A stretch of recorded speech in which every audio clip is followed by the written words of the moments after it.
Hello guys, welcome to my YouTube channel. और आज हम करेंगे इतिहास के महान योद्धा जॉर्ज चंपावत के बारे में बात। जॉर्ज चंपावत नागौर जिले के कसारी गांव के चंपावत राजपूत थे और वीर योद्धा हट्टे-कट्टे थे, जिनका किस्सा और पूरी जानकारी विस्तार से हम इस वीडियो में आपको बताएंगे। जॉर्ज चंपावत एक हट्टे-कट्टे वीर योद्धा थे, जिनकी दाढ़ से दुश्मनों की पतलून गीली हो जाती थी। जोधपुर के मुख्य सरदारों में से जॉर्ज चंपावत एक ऐसे वीर योद्धा थे। जॉर्ज चंपावत एक थे। बात उस समय की है, जोधपुर में जसवंत सिंह द्वितीय का राज शासन था। जसवंत सिंह जी 1873 से 1895 तक शासन पर रहे थे। ये बात 1890 के आसपास की है। एक दिन जोधपुर रियासत का दरबार सजा हुआ था। दरबार राव उमरावों से भरा हुआ था। उसी समय ढोल नगाड़ों के साथ एक आवाज आती है कि जसवंत सिंह जी पधार रहे हैं। महाराजा अधिराज जसवंत सिंह जी पधार रहे हैं। और उसी समय महाराज के स्वागत में सभी दरबारी खड़े होकर महाराज का स्वागत किया।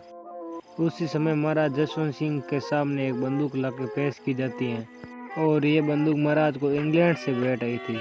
महाराज जसवंत सिंह जी उस बंदूक का दरबार में बढ़ चढ़ करके उसका बखान कर रहे थे। वहाँ उपस्थित सभी लोग वाह वाह करने लगे, क्योंकि राजा की बंदूक एकदम 21 होती थी।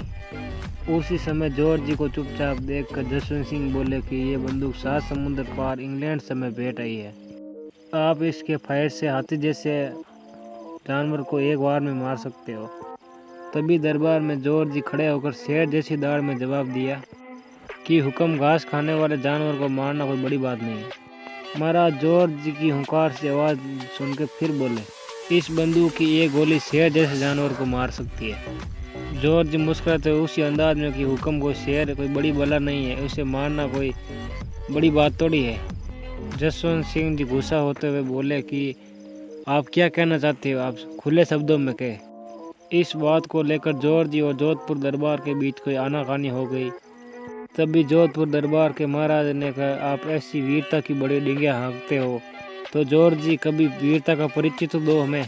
तभी जॉर्ज जी चंपावत दरबार में खड़े होकर कहते हैं कि मेरे पास ये बंदूक और मेरे पास मनपसंद घोड़ा हो तो मुझे जिंदा कोई पकड़ नहीं सकता है।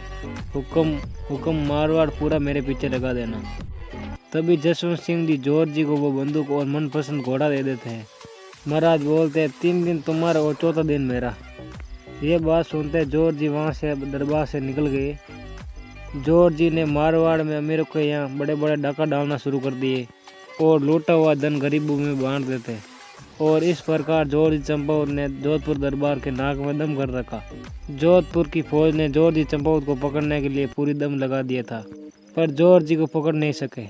जसवंत सिंह ने जॉर्ज जी को पकड़ने के लिए आसपास की रियासतों से मदद ली और 10,000 रुपये जॉर्ज चंपावत के ऊपर रख दिए इनाम के।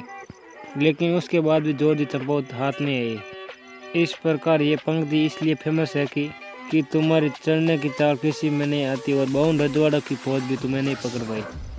और जॉर्ज चंपावत ने बड़े बड़े व्यापारियों को लूटना शुरू कर दिया और जोधपुर दरबार ने उन पर इनाम रखा 10,000 रुपये। 10,000 सिक्के के लालच में आकर जॉर्ज जी के मौसी बेटे भाई ने उनके साथ गद्दारी कर दी।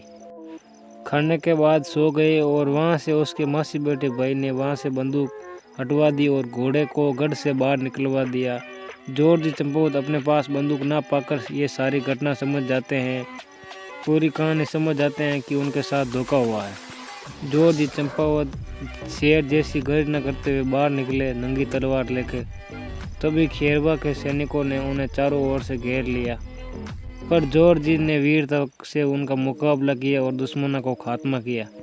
खेरवा के ठाकुर ने सोचा कि जॉर्ज चंपावत मुझे मार देगा, इसलिए खेरवा के ठाकुर ने उसी बंदूक से जॉर्ज चंपावत पर एक फायर कर दिया।